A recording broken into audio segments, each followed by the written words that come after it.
Hello, welcome back to Zen Study. So, as we were discussing the most significant issues of daily newspaper, so आज के अखबार में जो सबसे prominent news है वो है lateral entry जो यूपीएससी ने नोटिफिकेशन जारी किया था. तो उस नोटिफिकेशन में मेंशन था कि जो नॉन करियर सिविल सर्वेंट है उनके beyond UPSC is looking for people who have specialisation in some field और बहुत लिमिटेड मिनिस्ट्रीज में उनको डायरेक्टर्स सेक्रेटरी के पोजीशन पे रिक्रूटमेंट करेगा, ऐसा यूपीएससी अपने नोटिफिकेशन में लिखा था. तो पहले तो हम लोग सब जानते हैं कि लैटरल एंट्री क्या होता है कि किसी भी एग्जीक्यूटिव पोजीशन में अगर आप करियर ब्यूरोक्रेट्स के अलावा किसी को रिक्रूट करते हैं तो that is lateral entry. Lateral entry into what? तो लैटरल इनटू सिविल सर्विसेज. तो ऐसा बहुत दिन से ये देखा जा रहा था कि जो करियर सिविल सर्वेंट होता है वो लोग they are not specialised in one particular trade. They don't have the expertise to run a ministry in a very efficient manner. ये आर्गुमेंट एलपीजी रिफॉर्म्स के बाद बहुत ज़्यादा आने लगा बिकॉज अब सरकार गवर्नमेंट का रोल इकोनॉमी में बहुत कम हो गया और एडमिनिस्ट्रेशन बहुत लिमिटेड हो गया. और एडमिनिस्ट्रेशन लिमिटेड होने की वजह से इट वॉज नीडेड कि एडमिनिस्ट्रेशन लिमिटेड हो और एफिशिएंट हो, बट करियर ब्यूरोक्रेट के पास उतना स्किल नहीं होता to be efficient in the modern evolving enterprise based governance model. तो अब हम लोग जब बात करते हैं सिटीजन चार्टर का और इन सब चीज़ों का, तो उसमें हम लोग ये देखते हैं कि गवर्नमेंट का भी एक रोल ट्रांजैक्शनल हो गया है to provide services to the citizen. और उसके हायरार्की में जो सबसे ऊपर होता है वो होता है कोई एक मिनिस्ट्री का जो वो सर्विस दे रहा है. तो जो ट्रांजैक्शनल रिलेशन था between private enterprise and the consumer, वो same enterprise model service delivery in public service भी आ गया. तो पब्लिक सर्विस डिलीवरी के लिए एफिशिएंसी बहुत ज़्यादा मायने रखता है. तो ये आर्ग्यूमेंट बार बार आता था जो करियर सिविल सर्वेंट होते हैं, they are not expertise in finance, they may be not be expertise in public health, they may not be expertise in infrastructure और may be science and tech में. जैसे कि argument दिया जाता है कि डीआरडी को एक पीछे होने का रीजन भी ये है कि career civil servant are at the helm और जो इनएफिशिएंसी है वो उसको इंकरेज करता है, या फिर जो करियर साइंटिस्ट है वो डीआरडीओ में रह के उतना ज्यादा इंप्रूवमेंट टेक्नोलॉजी में नहीं कर पाता जो उसका प्राइवेट काउंटर पार्ट कर पा रहा है. तो ये सब चीज को देखते देखते ये डिसीजन आया ग्रेजुअली कि लैटरल एंट्री का प्रोविजन होना चाहिए in the highest level of decision making. तो लैटरल एंट्री से बेनिफिट ये होता है कि we get best sort of skills जो इंडियन नेशनल्स के पास हैं. फॉर एग्जाम्पल कि अगर हम लोग एग्जाम्पल देखें तो आधार एक मॉडल बना for better service delivery to the end citizen. But Aadhaar बनाने का आइडिया नंदन नीलेकनी का था. He was a technocrat, he was an expertise in his field और he was sourced into a new institution UIDAI. पूरा इंस्टीट्यूशन बना, आधार बना और उसके बाद अब गवर्नेंस बेस्ड ऑन आधार कितना सिंप्लीफाइड और एफिशिएंट हो गया है. तो यही आर्गुमेंट दिया जाता था पहले भी कि हम लोगों को करियर सिविल सर्वेंट के बियॉन्ड स्किल सेट देखना चाहिए to run the government, run the ministry in a much more efficient way. और भी बहुत सारे एग्जांपल्स हैं, जैसे the father of white revolution John Verghese. These people highlight कि अगर आपको कुछ नेशनल बेनिफिट के लिए करना है तो you need a specific dedicated team headed by a person who has genuine skill set in this field. Same MS Swaminathan के लिए भी वही कहा जा सकता है. There are lot many examples जो लैटरल एंट्री को सफाइज करता है. बट ये सारे इंस्टीट्यूशन जो मैंने नाम लिया, UIDAI, अमूल या फिर MS स्वामीनाथन का इनिशिएटिव्स और उनका लीडरशिप, ये सारे एग्जाम्पल्स ब्यूरोक्रेसी के बाहर के हैं. They created a new institution to deliver the benefits. या एक सेक्टर था जो कि अंडर यूटिलाइज था, उस सेक्टर को उन्होंने पुश किया bye their own skill set. But ये करियर ब्यूरोक्रेट्स जो ब्यूरोक्रेसी में जो मिनिस्ट्री के अंदर स्टेट कैपिटल से या सेंट्रल कैपिटल दिल्ली में काम करते हैं, उनमें ये हडल रहता है कि they don't want this to happen. और ये अरविंद परगनिया कह रहे हैं कि changing Indian bureaucracy is difficult. Lateral entry is the only one way to reform the bureaucracy. Because ये इनिशियल हर्डल लगता ही है ब्यूरोक्रेसी में. ये सिर्फ इंडियन नेशन नहीं, दुनिया के बहुत सारे कंट्री ये ब्यूरोक्रेसी को रिफॉर्म करना चाह रहे हैं, बट जो सबसे बड़ा हर्डल आता है वो ब्यूरोक्रेसी में आता है. बट आज का जो न्यूज है वो ब्यूरोक्रेसी से नहीं आ रहा है, it is from the allies of the political party जो अभी गवर्नमेंट में है. तो न्यूज है कि NDA allies LJP and JDU red flag officers lateral entry. तो इंडिया में क्योंकि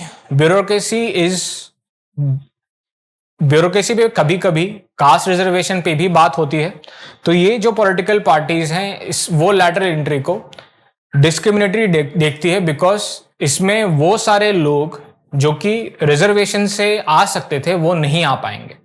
तो वो पॉलिटिकल पार्टीज का ये एजेंडा है कि it is lateral entry is inherently biased against the system of reservation, इसीलिए वो ये आर्गुमेंट देते हैं.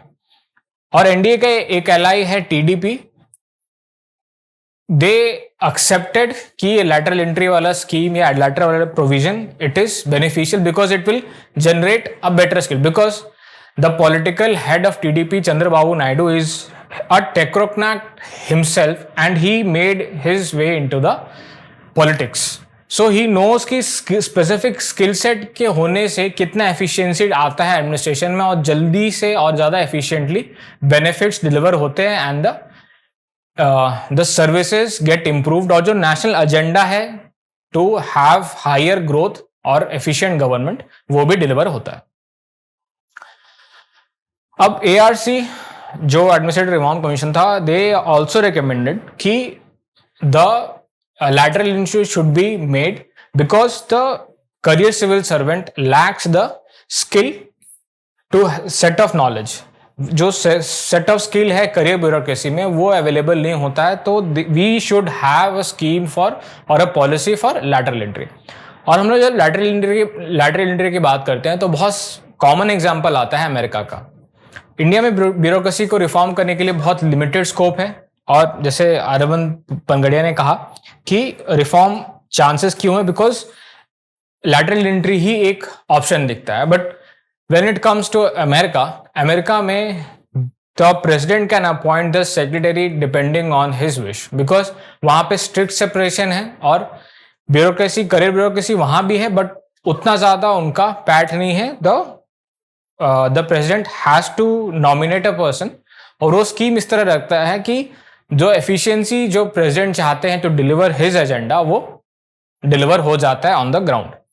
तो यही एड्रेस हम लोगों को करना है कि we have to go beyond politics या फिर द एजेंडा ऑफ रिजर्वेशन कि उसके बियॉन्ड जाना है. Because 45 seats are not going, 45 seat जो नोटिफिकेशन आना है it is not going to change कि हायर ब्यूरोक्रेसी में कितने लोग आ रहे हैं या जा रहे हैं. बिकॉज यूपीएससी ऐसा स्ट्रक्चर और रिजर्वेशन का स्ट्रक्चर तो वैसे ही है, जस्ट वो कुछ जगहों पे है जहां पे एफिशिएंसी की जरूरत है टू इम्प्लीमेंट वेरियस पॉलिसी, और उस नेशनल एजेंडा में वो बेहतर परफॉर्म करेंगे बिकॉज वो स्किल सेट वो लेके आ रहे हैं.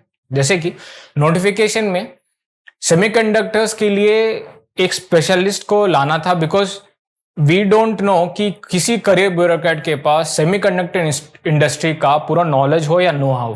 तो हम लोगों को अपना पीएलआई इन सेमीकंडक्टर का जो स्कीम है उसको और अच्छे से इंप्लीमेंट करने का, उसमें क्या रिफॉर्म चाहते हैं वो एजेंडा ग्राउंड लेवल पे इंप्लीमेंट हो और इंडिया को बेनिफिट हो, ये करने के लिए maybe career civil servant के पास एक्सपर्टीज नहीं होगा. तो यहाँ पे मे बी ब्यूरोक्रेट्स ने हर्डल नहीं लगाया, बट जो गवर्नमेंट के एलाइज है, political allies, they have created कि ये रिजर्वेशन, उनका एजेंडा है कि ये रिजर्वेशन को हार्म करेगा, तो इसी एजेंडा से they have read flagged it, और ये पॉलिसी यहां रुक जाएगी मोस्ट प्रोबेबली, एंड इवेंचुअली ये पॉलिसी नॉर्म नहीं बन पाएगा आने वाले सालों के लिए. अब एक इंपॉर्टेंट न्यूज फ्रॉम केरला, जो केरला में मलयालम फिल्म इंडस्ट्री बहुत बड़ी है और बहुत नामी है. उसमें सेक्सुअल हरासमेंट का एक बहुत दिनों से एक एजेंडा चल रहा था, और सेक्सुअल हरासमेंट का एक डिबेट पब्लिक डिस्कोर्स में वहां पे बातें हो रही थी. तो 4 साल पहले ये एलिगेशन लगा और केरला हाई कोर्ट ने एक कमेटी बनाई। कमेटी ने अपना रिपोर्ट पब्लिश कर दिया। 4.5 साल लग गए इस रिपोर्ट का पब्लिक होने में। रिपोर्ट बन के लगभग 1 साल में तैयार हो गया था, बट वो रिपोर्ट सरकार के पास था and they did not wanted to be made public. क्यों नहीं कर रहे थे? They have their vested interest, या फिर किसी नामी फिल्म स्टार्स का, मलयाली फिल्म स्टार्स का, जिनका कोई ना कोई पॉलिटिकल कनेक्शन होगा, ऐसा एलिगेशन लगाया जा रहा है कि ये कनेक्शन के कारण ही ये रिपोर्ट को रिलीज नहीं कर रही है सरकार। बट इवेंचुअली हाई कोर्ट के ऑर्डर के बाद अब वो रिलीज हुआ है और बहुत स्टार्टलिंग फैक्ट्स देखने को मिल रहे हैं कि कैसे सेक्सुअल अब्यूज और पावर का अब्यूज, अपने पोजीशन ऑफ स्ट्रेंथ का अब्यूज करते हैं इंडस्ट्री के लोग, जिन पे एग्जिस्टिंग सोशल नॉर्म्स तो अप्लाई नहीं हो रहे हैं, but existing women protection act भी शायद उन पे अप्लाई नहीं हो रहे हैं, ऐसा दिख रहा है by the content of the committee's report. तो पहला है कि highly placed men in the cinema industry are involve in this.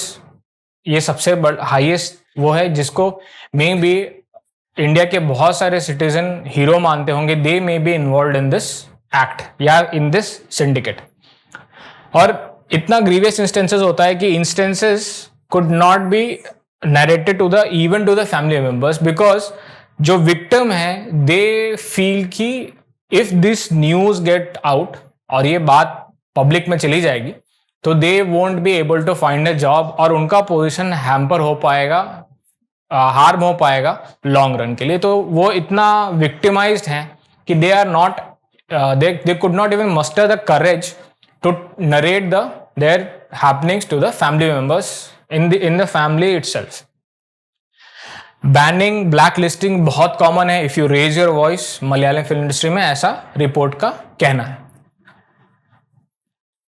अगर बीच में हम लोगों ने देखा था कुछ साल पहले मी टू मूवमेंट चला था जिसमें विमेन अपना ग्राइवेंस या कोई ऐसा खराब एक्सपीरियंस नेट पे पोस्ट करती थी so that it becomes a voice कि वो जो चीज़ें नहीं बता पाए they are eventually getting out on the internet, so that victimize जो सब लोग कॉमन विमेन फेस कर रही थी वो बताया जा सके ऑनलाइन जाके। और ये चीज़ कौन इसके पीछे है, कैसा इंस्टीट्यूशन है, कैसा सोशल फ्रेम बन चुका है when it comes to sexual harassment.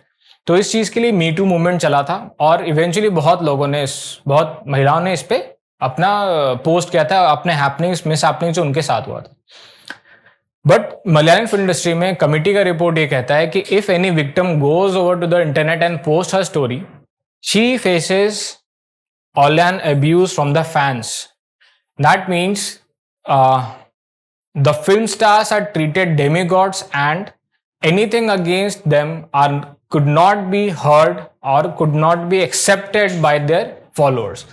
तो जो विक्टिम अगर ये कुछ बोलती भी है पब्लिक प्लेटफॉर्म पे जाके तो they face online abuse by the fans. और पूरा सिस्टम बना हुआ है to targeted abuse towards anybody who cries a victim. और कमिटी में एक बहुत स्टार्टलिंग फैक्ट है कि सेक्सुअल फेवर्स एक नॉर्म बन चुका है for getting role in the movie या मूवी इंडस्ट्री। अब ये देखते हैं कि यहाँ पे एक द कमिटी हैज सेड कि the prominent filmmakers, actors, producers, they act as a mafia to keep this thing going on. जो इंटरनल कंप्लेंट्स कमिटी होती है for reporting sexual harassment, it does not works in this industry, क्योंकि इतना ज़्यादा stigmatise है ये चीज़ और इतना ज़्यादा पावर कुछ लोग होल्ड कर रहे हैं। और इस कमेटी पे कितने लोगों का नाम आया है और कितने लोगों पे एक्शन होगा ये आने वाला समय ही बताएगा। But the system is flawed against women. Even the glamorous industry जहाँ पे women are equally represented if not more, ऐसे बहुत सारी इंडस्ट्री हैं जहाँ पे women are not equally represented और वहाँ पे अगर कोई अब्यूज होता है तो समझ में आता है कि ऐसा हो सकता है। बट फिल्म इंडस्ट्री जहाँ पे it is a glamorous industry और वहाँ पे मेन व विमेन का इक्वल पार्टिसिपेशन है, बट क्योंकि the power is held by some few men या फिर वो इंस्टीट्यूशनलाइज्ड हो गया इस तरह से कि women are not able to state their genuine concern about the harassment. अब एक बढ़िया initiative, Delhi cops would get fresh cooked meals while on duty. तो ये एक अच्छा इनिशिएटिव है बिकॉज ट्रैफिक कॉप्स दिल्ली के ट्रैफिक में they are it's a very hard job. और when it comes to public interaction may be traffic police is the first impression of a state. कभी भी ट्रैफिक वायलेशन होता है या कोई भी प्रॉब्लम होता है, the traffic policeman are the first responder और they have a very hard job. Weather कैसा भी रहे दिल्ली का, they have to perform, they have to be on their duty. तो they have to be on their toes and there are about 1 lakh traffic cops in traffic policemen in Delhi alone। तो हम लोग देखते हैं कि इससे benefit क्या होगा if they are having their fresh cooked meals while on duty. एक तो they will perform very efficiently, distress हो जाएंगे because it's a very demanding job. Physically you have to keep be on toes, standing all day long in the traffic of New Delhi. और public order उनका सबसे पहला जिम्मेवारी है to maintain the public order in the traffic order in the hugely crowded Delhi. तो they have to be on their toes. और अगर ये इनिशिएटिव होता है या इनिशिएटिव अपने अंजाम तक पहुंचता है तो पब्लिक जो हम वी ऑलवेज फेस कि traffic policeman are somewhat rude because they are so much stressed because there is continuous honking in the traffic। हमेशा honking रहता है। there are rude citizen जो पुलिसमैन से अच्छे से बात नहीं करते हैं।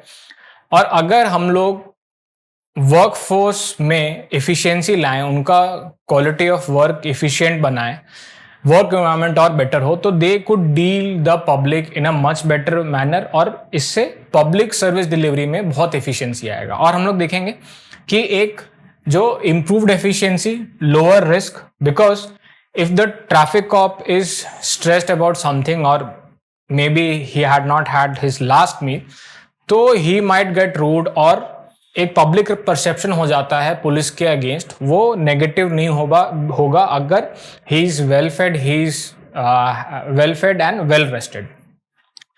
और it will do a great public service because public और स्टेट का इंटरेक्शन मोस्टली पुलिस के थ्रू ही होता है। So this is a good initiative. और सबसे अच्छी चीज जानने के लिए क्या है, it came out of internal survey of Delhi police. Delhi police ने ट्रैफिक पुलिसमैन का इंटरनल सर्वे कराया, जानना था उन्हें कि what are the main issues you are facing while performing on duty. तो दे हाईलाइटेड कि we don't have enough food because time नहीं मिलता है, या फिर ट्रैफिक कॉप हमेशा ऑफ ड्यूटी भी रहेगा तो दे विल अगर उसका ड्यूटी भी ऑफ होगा बिकॉज नेक्स्ट मील उसको बहुत दूर जाके देना पड़ेगा। सो अगर आप ट्रैफिक के बीच में खड़े हैं तो आप मील खाना खा पाएंगे कि नहीं, ये बहुत छोटी चीज है, बट ये इंटरनल सर्वे में ही आया। तो अगर गवर्नमेंट का एफिशिएंसी आपको बढ़ाना है या पब्लिक सर्विस डिलीवरी एफिशिएंसी बढ़ाना है तो पहले में भी पब्लिक सर्वे से ज्यादा इंटरनल सर्वे है because every public official wants to do his or job in a much better way, but there may be some hurdle जैसा वो कर नहीं पा रहा है या कर नहीं पा रही है। So internal surveys would encourage to know these things and get it rectified।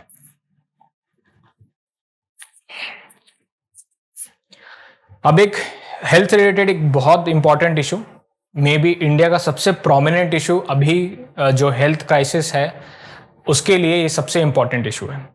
तो न्यूज़ है, roll out of new regime for drug resistant TB. We all know कि India is the highest burden country when it comes to TB. और इसमें भी challenging है कि जो limited options थे ड्रग्स के उसमें भी वो काम नहीं कर रहे हैं because the TB has gotten worse और वो अब ड्रग रेजिस्टेंट हो गया है and the existing drugs are not working on those strains. तो ट्रेनिंग चालू कर दिया गया है या चालू होने वाला है। जो नया फॉर्मुलेशन है ये WHO के रिसर्च और रिकमेंडेशन पे आया है कि ये जो फॉर्मुलेशन है, ये जो 2-3 दवाइयों का मिक्सचर है, it is much more potent and much more fast to give the result. तो हम लोग इस चीज को ओवरऑल देखेंगे एज अ इशू और देखेंगे इसमें फैक्ट्स जो हम लोग प्रीलिम्स के लिए हमें याद रखना चाहिए। तो हम लोग पहले प्रीलिम्स के फैक्ट्स देख लेते हैं, फिर हम लोग इसको ओवरऑल इशू के बारे में बात करें। तो यहां पे कुछ दवाइयों के नाम है जो हमें याद रखना चाहिए। तो इसका सिंपल शॉर्ट फॉर्म है बिकॉज ड्रग्स के नाम है and they are very complicated. If you can remember you should, but यहाँ पे इसका एब्रिविएटेड नाम है BPALM. तो you might get a question कि ये क्या है and what is it is related to. It may be related to health. Option दिया जा सकता है हेल्थ, इन्वायरमेंट या फिर सम रैनसमवेयर, कुछ भी हो सकता है. So you have to know the abbreviation for prelims. अब इसमें एक इंपॉर्टेंट फैक्ट है कि पहले कौन सा दवाई चल रहा था या कौन सा रेजीम चल रहा था जो कि ज़्यादा एफिशिएंट नहीं था. तो पहले ये था कि एक और नाम आया कि इसमें जो ड्रग रेजिस्टेंट टीबी है उसका MDR जो उसका स्पेसिफिक नाम है, उस जीन का भी, उस स्ट्रेन का भी आपको नाम पता होना चाहिए. तो अब हम लोग देखते हैं कि मेजर और लार्जर इशू क्या है. तो सबसे पहला है कि इंडिया सबसे ज़्यादा बर्डनड है, सबसे ज़्यादा टीबी के पेशेंट है. और इम्पॉर्टेंट चीज़ ये है कि टीबी पता करना बहुत ज़्यादा टफ है, बिकॉज रिसेंट सर्वे में ये पता चला कि लगभग 36% of people do not show any symptom that they have TB. और जब टीबी आपको पता ही नहीं चलेगा तो you can't initiate treatment for it. और अगर आपको एसिम्टोमेटिक है या सिम्टम्स बहुत कम है, you are still the carrier of the disease, you are still giving it to somebody who is healthy, और वो भी इन्फेक्टेड हो जाएगा ड्यू टू टीबी. तो टीबी को खत्म करने का टारगेट मिला हुआ है और वो टारगेट जल्दी अचीव हो जाएगा when we switch on to this combination of medicine. अब हम लोग जानते हैं कि इस मेडिसिन का बेनिफिट क्या है. तो इसका क्योर रेट लगभग 90% है. पहले वाले का क्योर रेट बहुत कम था, बट अगर कोई ये रेजीम ने जो BPALM है उसको अगर कोई लेता है तो अगर 100 लोग ले रहे हैं तो 90% लोग टीबी से ठीक हो जाएंगे, और वो अगर serious multi drug resistant TB भी है वो भी ठीक हो जाएगा. तो दिस शोज कि this medicine is extremely potent. और मोर्टेलिटी रेट जो कि पुराने वाले में बहुत ज़्यादा था, अब वो इस दवाई से 3% तक गिर जाएगा. मतलब जितने लोग कंज्यूम दवाई करेंगे उसमें से 3 लोगों का ही डेथ होगा because of TB. That ensures कि ये दवाई पहले के कंपैरिजन में बहुत अच्छा है. एंड इंपॉर्टेंट है कि it has to be taken for just 6 months. पहले वाला था कि जो कि बहुत टाइम लगा था और वो 6 months में ठीक कर देगा नया वाला दवाई. दैट गिव्स कि this regime is much more beneficial for the patients of TB. एक important fact यहाँ जानने के लिए हमें ज़रूरत है कि there are 2 tests required for detecting TB. तो पहला है स्पटम स्पीयर माइक्रोस्कोपी. ये ओल्ड है और इनएक्यूरेट है. तो बहुत दिन से जो डॉक्टर्स और स्पेशलिस्ट हैं दे आर पुशिंग कि रैपिड मॉलिकुलर डायग्नोस्टिक हो to know that the person has TB और नॉट. इससे ये पता चलेगा जो ओल्ड और इनएक्यूरेट तरीका था उससे क्या होता था कि अगर किसी को टीबी भी है तो इनएक्यूरेट था तो पता वो सिम्टम के बेसिस पे वो टेस्ट सही से नहीं आता था, तो डिक्लेयर हो जाता था कि that person is not having TB. But जो एफिशिएंट तरीका है इससे अगर हम लोग पता करें तो you will have more people on the numbers कि इनको टीबी है, बिकॉज ज्यादा रिलायबल डेटा दे पाएगा. तो अगर ड्रग के रिजीम में चेंज लाया गया है तो टेस्टिंग के रिजीम में भी चेंज लाना बहुत जरूरी है to know the exact numbers कि हमारे पास इतने सारे पेशेंट्स हैं या इतने सारे सिटीजन हमारे टीबी से पीड़ित हैं. अब दो इंपॉर्टेंट न्यूज. पहला है कि हम सबने देखा है कि इंडिया के बहुत सारे states are give away cycles to their girl students. एक क्लास पास होने के बाद या कोई स्पेसिफिक एज में आने के बाद they are given bicycles to reach the schools for their own purpose. और इससे ये बेनिफिट हो रहा है, ये साइलेंट रेवोल्यूशन इंडियन एक्सप्रेस में है कि the silent revolution from 4.5% to 11% girls leading cycling race. That essentially means कि girls are participating in these races which was limited to boys, या उनका रेट बढ़ रहा है. दिस इज ऑल बिकॉज वो साइकिल मिला इसीलिए वो बढ़ पा रहा है. दैट शोज कि ऐसी छोटी छोटी इक्विपमेंट जो कि बहुत सारे इंडियंस के लिए बहुत ही मिनिस्क्यूल चीज हो. वी ऑल नो जो सुपर साइकिलिस्ट होते हैं, जो सुपर इंथुजियास्ट होते हैं, they spend lakhs on their bicycle, but एक सिंपल सा साइकिल एक गांव में रहने लड़की के लिए इतना एम्पावरिंग चीज होगा, एम्पावरिंग टूल होगा, वो इस न्यूज से दिखता है. She can go to the any place she wants, specifically school और कोई भी चीज़ एक्सेस करना ज़्यादा आसान हो जाता है. सो दिस शोज कि जो चीज़ के लिए फ्रीबीज का नाम दिया जाता है, maybe it is awarding to some person down the line. अब एक important historical debate regarding NCERT और इसको एक नोमेनक्लेचर के साथ एसोसिएट करना, उस नोमेनक्लेचर को सही किया गया है, वो हम लोग इस न्यूज से देखेंगे. तो new NCERT is calling Harappan civilization Sindhu Saraswati civilization या सभ्यता. तो हरप्पा हम लोग जानते हैं एक जगह का नाम या ऐसा नाम से उसका सिविलाइजेशन का नाम पड़ा, but eventually it was shifted to IVC, Indus valley civilization. But ये फिर भी पुराना है बिकॉज आर्कियोलॉजिकल जो नॉलेज है वो हमेशा कुछ ना कुछ नया देता है in every 2 or 3 decades. Archaeologically एक फेमस स्टेटमेंट है, nothing happens in a decade but a lot can happen in a week when it comes to archaeology. इसका मतलब ये है कि 10 साल तक आर्कियोलॉजी में कुछ भी रिसर्च होके कुछ भी नया नया मिल पाएगा, बट एक ही हफ्ते के रिसर्च में कुछ ऐसा निकल जाएगा जो कि 10 साल में पॉसिबल नहीं है. आर्कियोलॉजी ऐसा ही चीज़ है, ऐसा ही स्टडी है. तो जब आर्कियोलॉजिकल एविडेंस मिलते हैं कि यहाँ पे कभी एक बहुत बड़ी नदी थी सरस्वती, क्योंकि सिंधु इंडस या सिंधु का बेसिन तो है ही इस रीजन में, तो यहाँ पे कभी सरस्वती नदी भी हुआ करती थी जो कि विलुप्त हो गई या फिर अब अंडरग्राउंड हो गई है. तो इसीलिए इस चीज को शिफ्ट किया गया है from Harappan civilization to IVC to Sindhu Saraswati civilization. अब आज का एडिटोरियल पे आते हैं. तो एडिटोरियल का टाइटल ही है आफ्टर द क्राइम इंडिग्निटी. तो ये कोलकाता हॉरर से रिलेटेड है और द राइटर हैज हाईलाइटेड कि व्हाट आर द फैक्टर्स जिससे ये चीज अपने अल्टीमेट एजेंडा पे कभी रिफॉर्म के फॉर्म में पहुंच नहीं पाएगी. तो पहला है इंडिग्नेशन ऑफ द विक्टिम. कैसे हो रहा है? Politicisation of the rape and murder. Politicians are behaving as it is a political issue. तो he has written a lot, but इसको इन 2 लाइन में हम लोग समझते हैं कि ये उन्होंने कहा है. तो क्या क्या हुआ है हम सब जानते हैं, पॉलिटिक्स में क्या क्या होता है और कैसे कैसी बातें बोली जा रही है इन द मीडिया.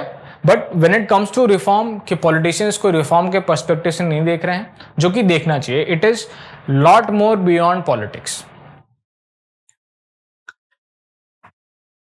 तो ये आर्ग्यूमेंट अगर इनका बॉइल डाउन किया जाए तो it is a socio administrative failure. We have people like the accused या person who did it in our own society.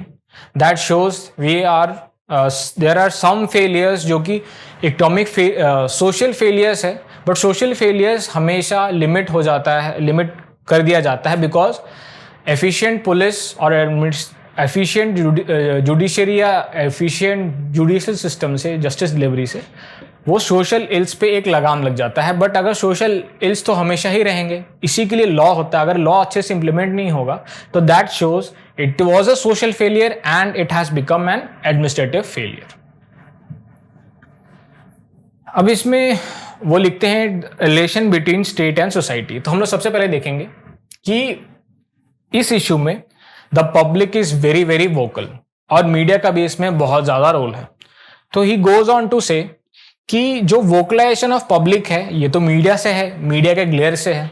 तो मीडिया का ग्लेयर ऐसी जगहों में जल्दी पहुंच जाता है, जैसे हम लोगों ने निर्भया का हमेशा सुनते हैं जो दिल्ली में हुआ था, अभी कोलकाता में हो रहा है, फिर हैदराबाद में जहां पे एक अक्यूज को 2-3 दिन के अंदर ही उसका अलेज्ड फेक एनकाउंटर कर दिया गया.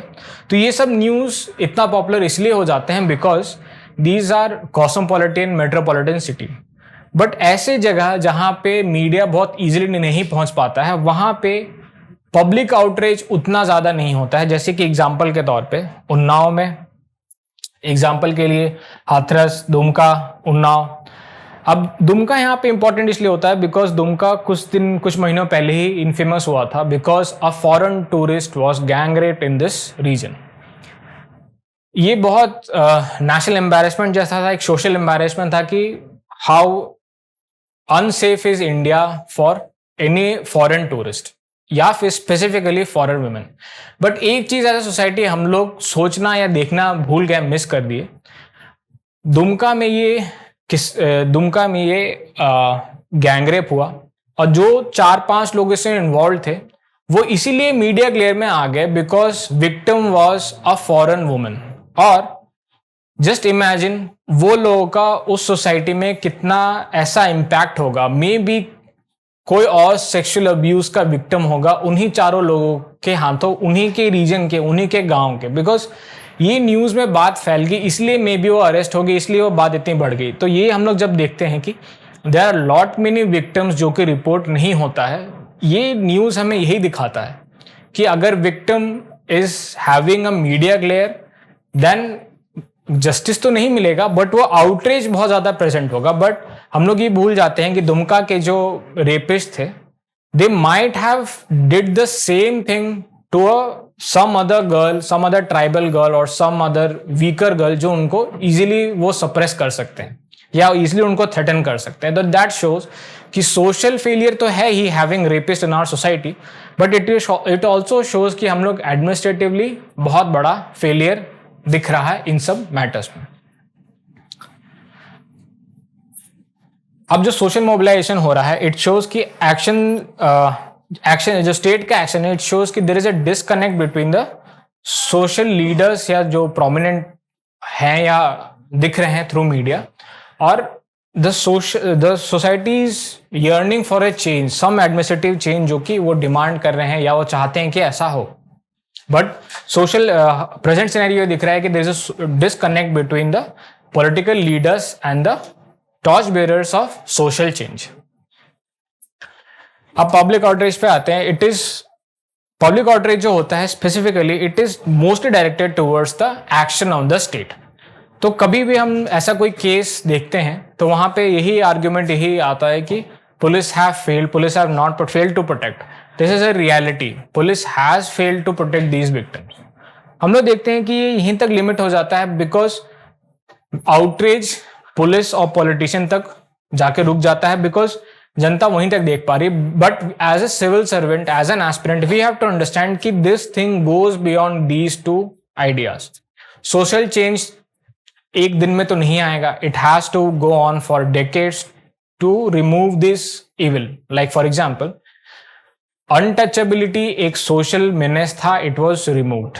सेम लोग ये भी बोलते हैं कि किसी टाइम में ऐसे बहुत सारे evils eventually decades after decades के सोशल एफर्ट के कारण चेंज हो पाए। सेम में भी ये चीज चेंज वैसे ही होगा with time. But administrative changes तो जल्दी हो सकते हैं, it is in the hands of peoples representative, specially the politicians. तो लार्जर इशू क्या है कि इन्फोर्समेंट और डेथरेंस बिल्कुल नहीं है। ये हम लोग हमेशा देखते हैं कि ऐसा कोई ना कोई किस्सा होता ही है, ऐसा कोई ना कोई दुष्कर्म होता ही है। फिर क्रिमिनल इन्वेस्टिगेशन, हम हमेशा सुनते हैं कि कोई रेपिस्ट अक्यूज जो था वो बेल पे बाहर आके इंटिमिडेशन करता है, किसी को डराता है, हम लोग हमेशा ये सुनते हैं। फिर इवेंचुअली जो इन्वेस्टिगेशन प्रोसीजर है वो बहुत मार्ड रहता है, बहुत सारे लैकुनास है उसमें, और इवेंचुअली जस्टिस विक्टिम के पास पहुंच ही नहीं पाता है। और फिर यही दिखाता है कि जुडिशियल जो सिस्टम है it is somewhat not punishing efficiently जो ऐसा करते हैं। तो इनफ डेथरेंस नहीं, और ये डेथरेंस यहीं से आएगा if the deterrence to protect the women and deterrence to against social ills जो ऐसा करने का सोच भी रहे हैं या ऐसा अटेम्प्ट भी करते हैं। So that concludes all the significant issues of today. Thank you very much.